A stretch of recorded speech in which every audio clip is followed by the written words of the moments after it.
people think salespeople are just, you're a good talker and that's sales. Our AI is better than the best sales coaches in the world. Can you talk about why your old school sales manager is toast?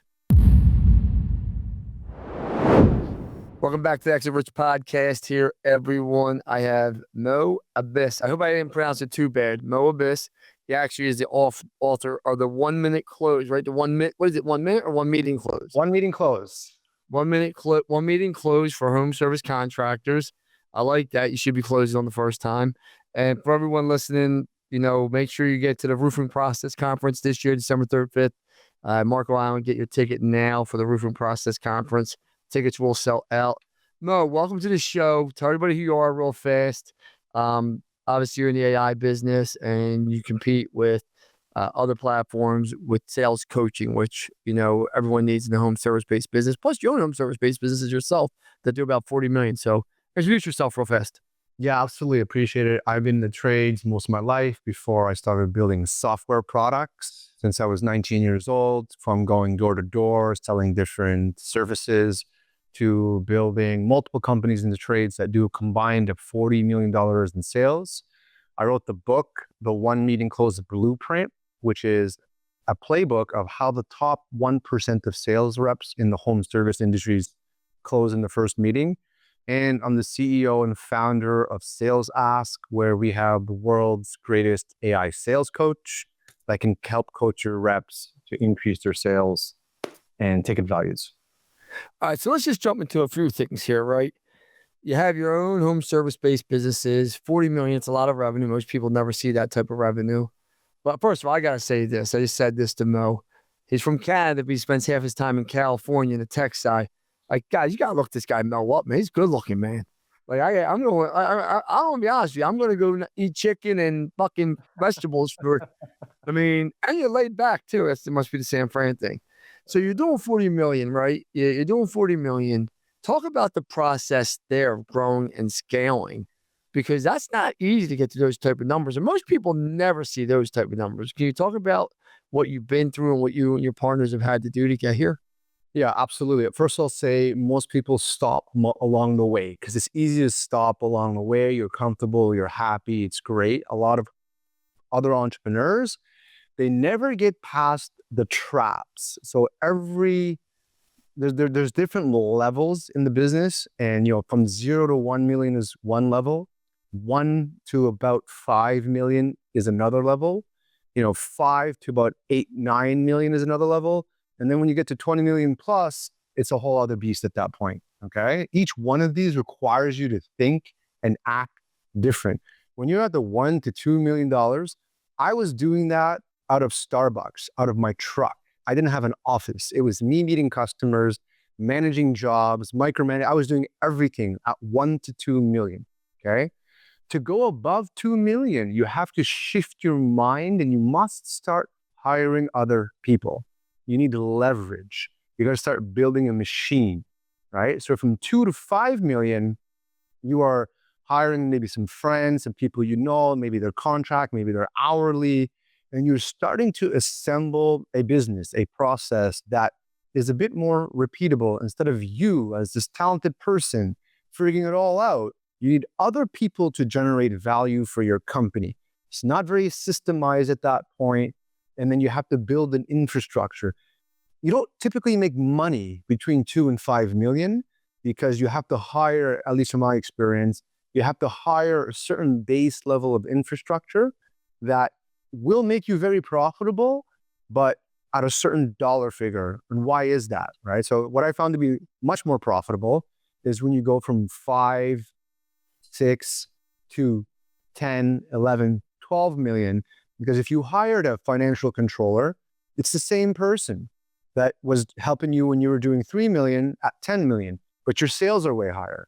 Your office doesn't need to get 4 times bigger, right? That you got at 3 million when you're at 10 million. So a lot of the infrastructure, the capital expenditures that you spend early on, they yield you a much higher return as you scale up, which is kind of like counterintuitive. It's kind of weird that as your company gets bigger, you could actually get more profitable, but that's exactly what I found to be the case. and it gets more and more profitable. It kind of caps at a certain point, but we're making more as a percentage-based profit doing 20 million than we were at 5 million. Oh yeah, yeah. I mean, I call every business under 5 million the swamp. I call it the swamp. Like you're living in the swamp, you're doing everything. It's complete chaos normally. Like you said, you're working out of your truck, might have an office. Yes, you're making money, but there's no systems, no processes. And then once you start building that up, it just skyrockets. It's like bang. Wait a minute. I lost money last month. I lost money last month. Then the hockey stick goes. And you're like, I made money. I made money. I made holy Lord, the register just keeps going, right? If you do it right. I'm with you. I do think there's another level too. I think once you get to 50 million is another level. And I think once you get to 100 million is another level. I think there's different CEOs and different entrepreneurs that runs those kind of companies. Make sense? Just very 100%.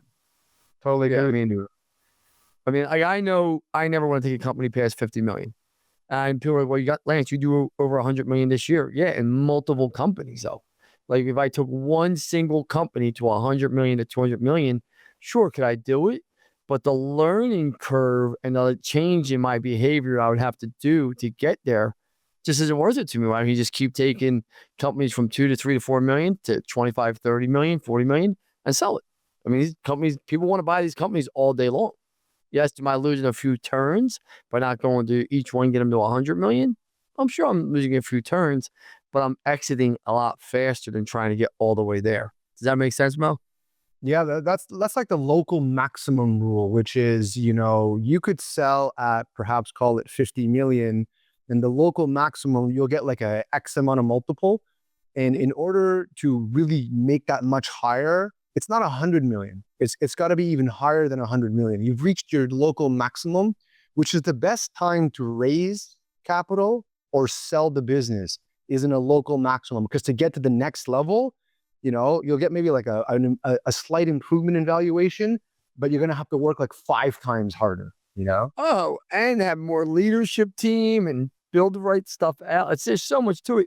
And then you hit the debt lever unless you raise money, right? Like at those numbers are hitting you're either raising money or you're taking on enormous debt to keep going, right? Like just that's the turning point. Kind of you said, hey, listen, between 1 and 5 million, if you're trying to set yourself up properly, you're not going to make a ton of money if you're trying to scale heavily.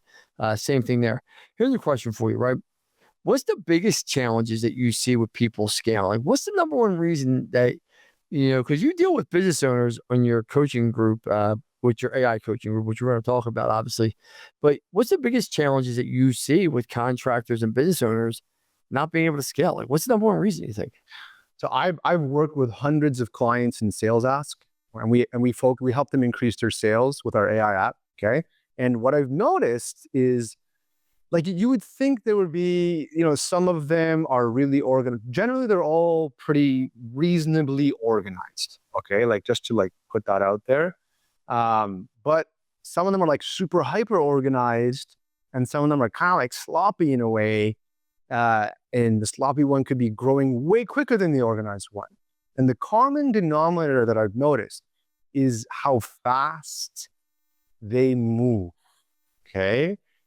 And I can tell I'm dealing with a business owner. I explain Sales Ask, and some of them in that meeting within a few minutes, they've onboarded, they've booked this, they've done that. I'm like, you are going to be very successful because you're able to make decisions and move at a rapid rate. Whereas somebody else would be like, well, I'm doing this, I'm doing that, I can't. And it's just like, and they have this big cognitive overload. They overthink things in a way, or they just can't really make those quick decisions. So number one, I would say, and this is how I hire everybody and I judge the talent of somebody, how quickly can you execute? How fast do you move? That's the main one. What drives that often is some kind of limiting belief, right? There's something they're waiting for, or something that happens, or they don't have the confidence, or they don't have the people or the systems or the money, and these limiting beliefs prevent them from moving at a rapid rate. Well, it's funny you say that because I was on a call yesterday with an AI company that says, hey, we specialize in home services and whatever. So it caught my attention. First 7 minutes I was on the call, and the guy was full of shit, right? Because I obviously I understand technology very well. So The guy goes, "You see when you checked out?" And so I was like, "I was checked out after 3 minutes." He goes, "Why?" I said, "Because I would already bought your product if it's what I thought it was." Like, I'm an easy sell because I execute like what makes me different than everyone else is I go fast, I implement faster, and I'll make changes even faster. And I'm not afraid to lose. Like, I'm not afraid to make a bad decision and say, I thought this was good. But like the AI company I was looking at to do this is I asked them to see his reporting. And you can tell a lot when somebody shows you their reporting and what it looks like and what notes are, especially with AI, right? And what the dashboard looks like. And I'm like, wait a minute, you are selling this for a good investment every month. But the only thing you have imported is your Google SEO. You don't have pay-per-click import API'd in. You don't have Facebook reporting API. Like, they're easy APIs if you're an AI company. Like, they're the easiest ones. And we're going off a beaten path here, but you get it. Like, with your artificial intelligence that you built in your sales ask, if I told you to go give me an API and import my Facebook reporting, you would laugh and have it done in about an hour with your developers. Like, it's a very simple code, right? Like, it's not that hard. Yeah. API. There's no feature taking us more than a week to build. There's a few that you got to test them a little bit because they're a little bit complicated and higher risk to launch in a week. But if something is taking more than a week or two, I question it. There's a couple of rules around this. One of the most successful person I know didn't even have a laptop and didn't have a smartphone. Okay, Peter Fuscanalis. And he owned half of this entire region in Ottawa. And I'm like, I'm watching this guy. I'm like, how is this guy so successful? Right? He was the landlord of one of my buildings that we rented from. And I meet him, okay? And he's just prolific in his speed. I'm like, hey, Peter, I have this problem or I have this thing. He yells upstairs to the financial controller, come down, do this, sends him off. I give him another problem. He picks up the phone, solved. I'm like, this guy moves at a speed that's remarkable, right? And that's why he was so successful. So, I mean, I do believe speed's a big piece of it. Here's a question for you guys, right? You guys do a lot of coaching, right? Obviously, you're coaching, but most people think salespeople are just, you're a good talker and that's sales. And that's the furthest from the truth. I mean, like that's like the biggest. People are like, oh, he's a nice guy. He speaks well. I'm like, what the fuck does that have to do with selling? Like, there's a lot of nice guys out there that couldn't sell water to a man on fire. Like, no, I'm not being rude. Like, you're a great dad, you're a great coach, but you can't sell. Like, the guys that can sell because they've been trained to sell. They know how to pause, talk, they've been coached. No different than I consider sales the same thing as playing a sport. Your best athletes are coached well. Your best salespeople have been coached well. Can you talk about that and the myth of people just thinking salespeople are born? yes, I actually think that's a fantastic question because look, sales is the lifeline, lifeblood of every contracting company. It is their top priority. Sales, I need leads. Every single customer we speak with, every company I know of, it's always the same conversation. It is the limiting factor for 99% of the companies. All right. So then what drives a great salesperson? All right. So we work with sales reps. Right? We're building Coach Dean, which is the world's greatest AI sales coach that'll coach the reps using AI. Right. Coach Dean is the AI agent. Yes, correct. Yeah. My man Dean, pots and pans. Yeah, you got it. So what does this mean though? There's two parts to sales. And by the way, I think rapport is the most overrated feature of a sales rep. Everyone's like, yo, I build great rapport. I do rapport. It's all about rapport. I'm like, it's not. Let's just look, you don't need to spend 30 minutes building rapport when you're trying to make a deal happen right now. Okay. What you need to build is trust. That's what you need. I don't need 30 minutes to build trust. Okay. I can do it in 3 minutes. And then I can move on to the problem the person has. And I can move on to the solution, et cetera, et cetera. So there's a few parts to a great sales rep. Okay. First, I'm going to talk about the process. The process is your winning formula. It is your recipe for success. You could be a great baker Okay. I could be a great baker. You could be a great baker. And you're going to bake a cake and it's an awesome cake. And the next time you bake it, it's a little bit different and it's still pretty good, but it's not exactly the same as the first time, right?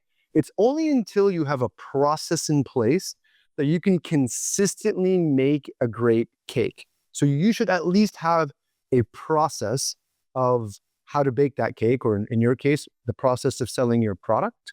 Okay. That's one part that you absolutely must need. That's unrelated to the salesperson. You can train them on the process. Our AI will verify they follow the process, okay, beautifully, but that's the recipe.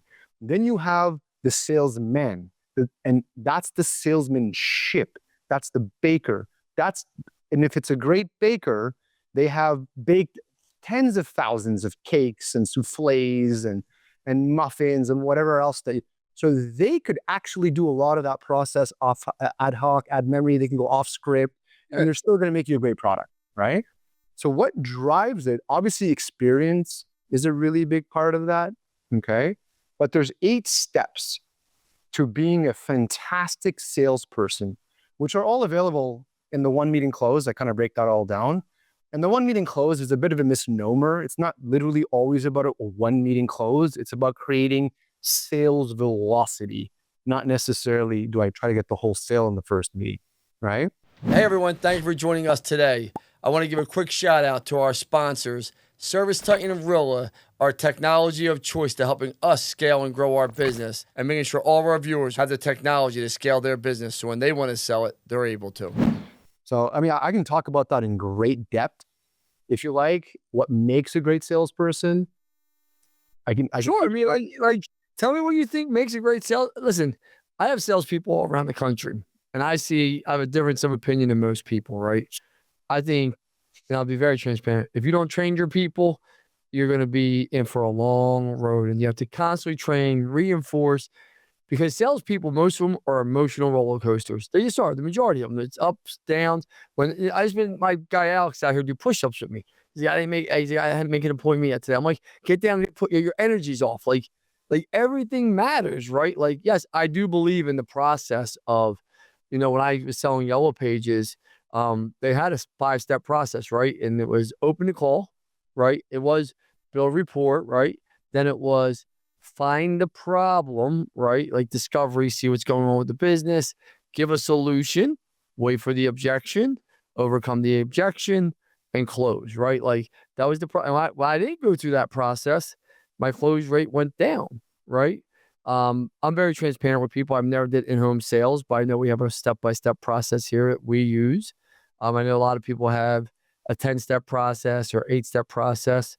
I do believe you gave the bakery, and I used French fries from McDonald's all the time. The reason why the French fries at McDonald's always taste great, and I've been all around the world, India, you name it, some crazy countries. I go and I get McDonald's French fries, they taste the same anywhere, because it's the same process to make them everywhere. And I just believe for salespeople, if you have a great process, you're going to come out better normally than you come out worse. I mean, so I'd love to hear your opinion on salespeople.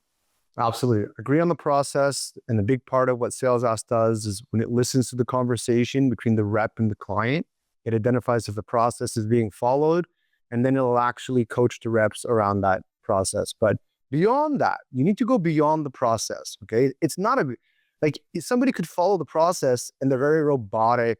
They're thinking too much. They don't, they lose the trust. They don't come off as an expert. They can kind of check off a box, but there's no underlying skill, which is the salesmanship behind just following the process. So what makes a great salesman and a great sale? What does a one meeting close ultimately? Well, the first thing you want to do is you want to pre-frame the meeting. Okay, so pre-frame is you're going to drop a whole bunch of anchors. Like when for example, if you're going to go meet a customer, you're going to tell them, I'm going to understand your project. I want to understand, your needs. And then if it all checks out, I'll build you an estimate. If that goes good for you, we'll sign it off, pre-frame, and then we'll book you in with the build team. Does that sound good? Yes, you just agreed to my pre-frame, right?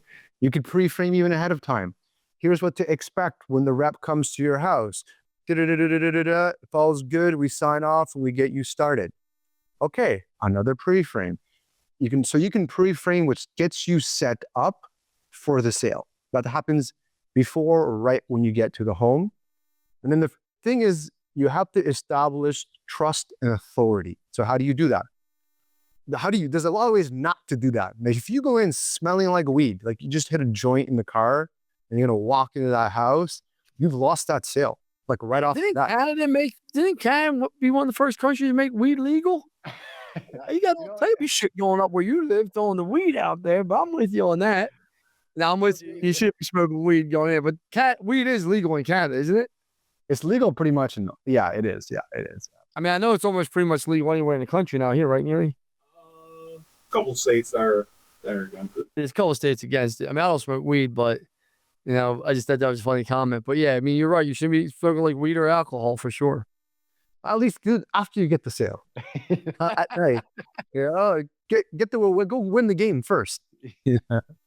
All right. So you're in there and then you establish trust. So how do you establish trust? You got to be competent. If you're not competent in your product, you lose the game right away. So how do you get competent? This is how you tell somebody's competent. They could explain the product in one sentence, in one paragraph, and in a chapter, right? Like for Sales Ask. We are the world's greatest AI sales coach. We help companies in the trades make more money. One paragraph. It listens to the conversation between sales reps and clients at the kitchen table, analyzes those conversations, identifies if they're following the process, allows managers visibility into those conversations, and then Coach Dean will actually coach your reps on every single meeting to improve their sales. Okay. And then we can get into like the details behind that, which is what we're doing now. So how do you establish trust when you walk into the home? Competency. If you go and say, hey, yeah, actually, and you give them a fact about their house, a specific, okay, like how the insulation is done or how the load bearing is or the type of roofs that are here and why they were there, right out of the bat, this person's of authority. They are an expert. So you park beautifully, you look sharp, you shake their hand, you look them in the eye, you establish the agenda, you comment on their house, you're the pro. They're going to immediately default to everything that you say, okay? So that's a huge part of it, is the instant trust. And then you do discovery. And this is where people are not, there's two things they do too much of. Rapport building, shooting the shit too much. And then they don't do enough discovery. Why did you call us? Oh, you have a leak, you want to redo your kitchen, or you have a roof leak here. How long has it been going on? What does it mean for you? Why have you not solved this already? Okay. Who else lives here with you? Does it affect their room? All right. How does it like in the winter? Okay. Have you talked to anybody else? What matters to you? Are you more like an aesthetics person? Are you driven by price? So you start asking questions and you get the discovery. Honestly, if you just do that really well, they'll end up selling themselves. 100%. 100%. And then from there, you go into future pace the outcome, right? So, okay, you understand the problem. What does it look like if this is solved for you? What is an ideal solution for you? How does it affect your family? If you take the roof as an example, I mean, I would go outside. I would be, when I'm giving them the estimate, I would say, okay, that's the problem right there. Okay, here's what it could look like. Show them a photo or some kind of visual. Like, you see a roof? That's what it would look like. How does that feel to you? Can you imagine that? Okay, we can do that in a week from now. And if is this the kind of roof that you would imagine yourself with? With that, this would definitely stop all the water. You'd have a dry home. Okay, so you start getting to imagine your outcome that you're looking for. And the imagination is a powerful thing. And you're familiar with the placebo effect, right? Oh, yeah. 30%. Yeah. The placebo is magical. I love the placebo, so the placebo effect is very hard to beat. And it's whatever somebody believes or imagines, like it's essentially a third of the time it's going to come through. Okay, so it's very powerful, and I like to use that as much as possible. Surface the pain, future pace the outcome. Then you present the option. This is like a good, better, best scenario typically. A lot of people skip this. I even do this sometimes. I just go to the one I think is the best fit, but you should always present 3 options because the human brain is going to go with the middle option, typically. Okay? Depending on the person, but usually it's the middle option. A good, a better, a best. Even if they're completely out to lunch, the high one is an anchor. The low one's not going to have what they want. So they're going to look at the higher one. This is a good one. You present the options. All right. And then from there, you ask for the close. Most people are just, I don't know what it is, the fear of rejection. They just don't want to ask directly because if you don't ask directly, Why do you think that is? It's true. Because I got no problem saying pull your credit card out. Let's swipe nice and play nice.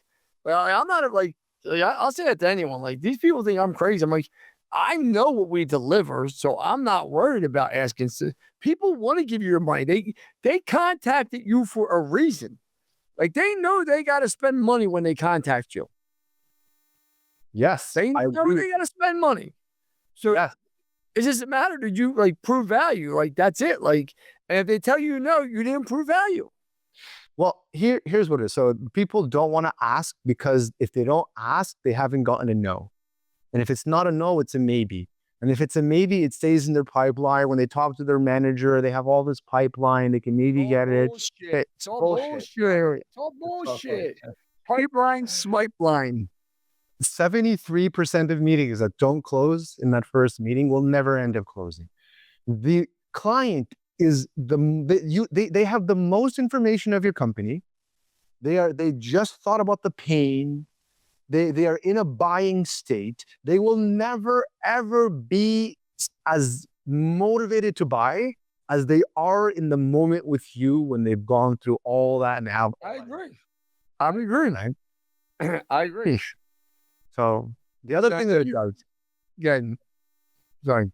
the other thing that it does is it's why it's important to ask is it'll surface objections, right? And right away, you're going to get the reason why they can't buy when you ask them. And I like to ask, is this something you're good with? Can we move forward with this? Yes, no, be like, well, what would hold you back? What's holding you back right now? And then they start giving you the objections. It's like, all right, that's when the game really begins. Yeah. Right? And then you get the signature. A lot of people, they get a community close and they keep trying to sell the customer.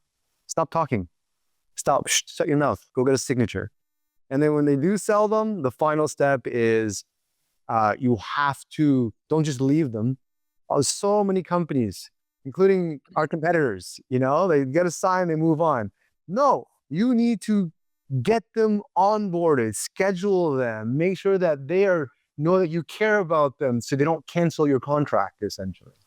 No, how's this sound for a close? I never did home services, but you did. But I'm sitting there and I say, hey, Mo, is there any reason here today that you believe my company wouldn't give you a 5-star experience and make sure that you're taken care of all the way on this project? Is there any reason, Mo? From what I've heard of your company right now, I think you guys seem really solid. I think you guys seem really solid. So I'd have to, I don't know how much of an objection you want me to give. A lot of times they might. I'm just asking you about the experience. Do you believe that we'll give you a great experience? It's all. It's supposed to be experience. I believe you would give me a great experience. Yes. And do you believe we take care of you? I believe you would take care of me. Now, here's another question for you, Mo. Do you believe our price is fair and reasonable and kind of what you expected compared to the others that were in here? They're going to give you a 5-star experience and take care of you and make sure you're happy. The price is a little higher than I was hoping for. Is the experience and the reliability of what we're going to provide for you worth that to you, Mo, to make sure you have peace of mind? We're not a fly-by-night company that once we do your job, we're out of here. That's the question. That's the key question, right? Would you agree most relationships have a similar behavior pattern? I mean, if I have a good relationship with 1 girl, 2 girls, 3 girls, the 4th girl I'm probably going to have a good relationship with. Would you agree to that, Mel? Yeah, I would agree with that, actually. Yeah. So right here, we have over 500 reviews on Google, and I got over 50 video testimonials here of happy customers with us. that paid and invested the same amount you are for what our services here today, do you believe for any reason we wouldn't give you the same relationship as them? I actually really like that reference point. I think it's a really good reference point. I might add that to my little pitch. That's good. Oh, no.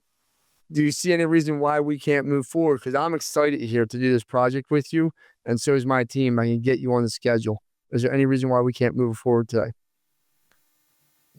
The only reason would be the price related one. So I'd have to get over the fact that this is a little more expensive in compared to some of the other ones that I saw. But I mean, it does sound like you guys will do a good job. And what's the difference in price between our bid and the next one that you're looking at that you're thinking about? About 20%. About 20%? Now, Mo, I'm going to be very transparent with you here. 20% is my profit on the job. I can't do that. That'd be mathematically impossible. Don't you want my family to eat and don't you want me to make money? Of course I want you to make money. Because I want you to be happy with our services. But Mo, what I can do for you here, if you give me a minute, I can step outside because I don't want to take the experience away from you. And I don't want to lessen the materials. I don't want to do anything. But if I could get this reduced by 7-8%, would you feel comfortable moving forward that we're going to give you a better experience than that other bid? I would. Give me 5 seconds, Mo. Give me 5 minutes.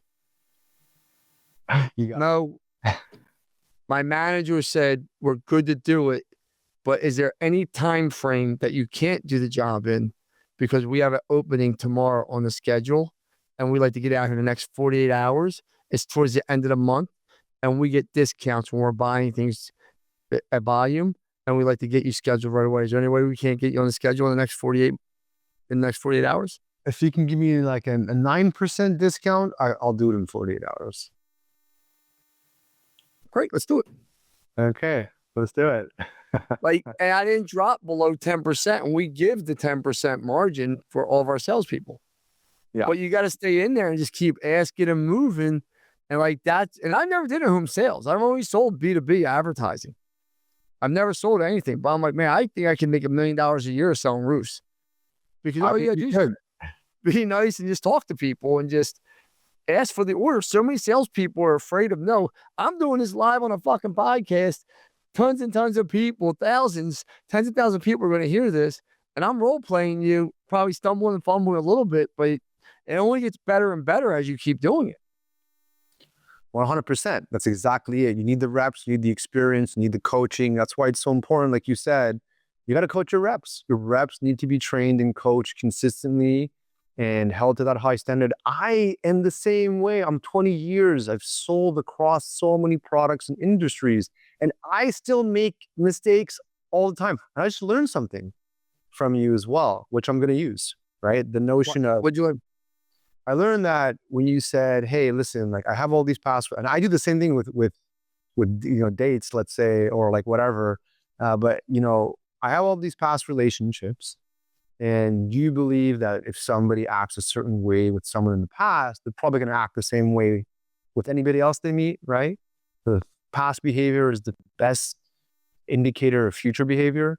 Now, if you look at these reviews, you can see our past behavior over here. So you know how we're going to be treating you based on these testimonials and these reviews, right?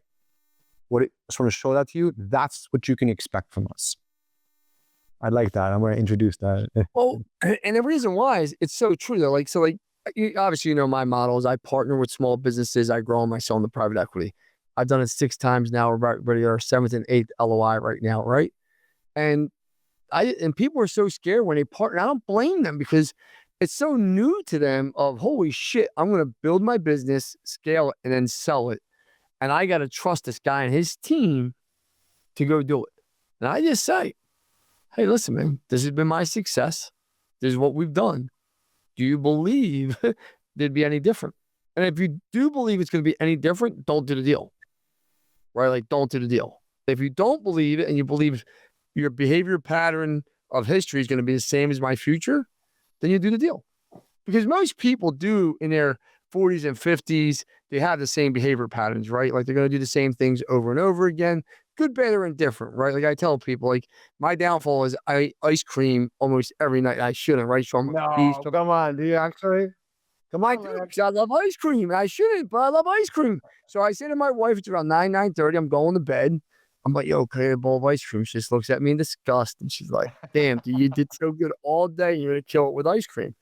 But I do. I don't drink that much anymore. So when you don't drink, you're sitting around the house. I'm looking for ice cream. I don't know why. Yeah. I stopped eating the cookies as much. Here's a question for you, my friend, right? And I know I appreciate your time and I really do like it. The days of hiring a sales manager are done, in my opinion, and everything's going to be AI coaching tools. I just really believe that from all my heart. Like the days of, I mean, I was a sales manager for years. I jumped in the passenger seat, drove with people all day, fucking miserable. You get to 2 appointments, 3 appointments. One of them would bust. You did waste your time.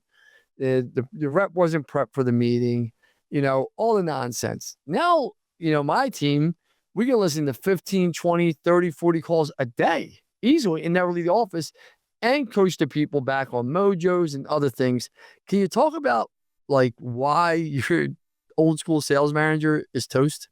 Yeah. So we actually go one step further than that. Like right now you're saying, I listen to 15 calls and I can coach them virtually, like a virtual ride along. Right. We go one step further. Say, what are you really doing? You are having a conversation with your reps. LLMs are uniquely good at this. Okay, this is the whole large language model AI premise, is the ability to have conversation. So why are you even doing this? Our AI is better than the best sales coaches in the world. So that's when I showed them demos. It's like, oh crap, this 100% meeting coverage. Pretty much nobody, I shouldn't say this, very few of our clients are actually giving a massive amount of coaching. They're relying a lot on Coach Dean to do that because it's so good. Like it's better than I can give coaching, right? And then it just goes to accountability at that point, right? Making sure that and then we have ways of doing that within the product as well. Yeah. So what is sales? Sales is a conversation. That's it. It's a conversation between a rep and a client. Sales management is a conversation between your rep and your sales manager. Okay. AI is world-class and getting even better and better and better at analyzing conversations and creating conversations. Okay? This is all they do. They're large language models. So what you're betting on is that the AIs are going to get better and better and better at analyzing and then conversing. That's what we are betting on, essentially. It's Well, already there, bro. Yeah, I mean, look at what's happened over the last 24 months. It's gotten insane. You got it. So what does this mean? It means not that you won't have a sales manager, but that sales manager will do way more because they won't have to do a lot of the nuanced coaching. They won't have to check for insights. The AI is going to surface, at least in our product, the AI surfaces insights. The AI does the first level of coaching. And the sales manager is more just verifying all this, jumping in, spot checking, holding the team accountable, hiring, making targets that are set, and able to do more of like the relationship building with the reps than perhaps the day-to-day grind work that they were doing in the past, which doesn't really scale. Listen, I appreciate you being here. Thank you for sponsoring the conference. I really do. The roofing conference in Marco Island, December 3rd through 5th. If somebody wants to get a hold of you, how do they get a hold of you, my friend? Salesask.com is the best way. You can check out our AI products, and you can reach me at Real Bass on Instagram or on LinkedIn. But just Google Sales Ask and you'll find my contact and the company. There you go. Thank you so much, brother. I appreciate you being here. See you in a few months on Marco Island. Thank you so much, sir. See you there. And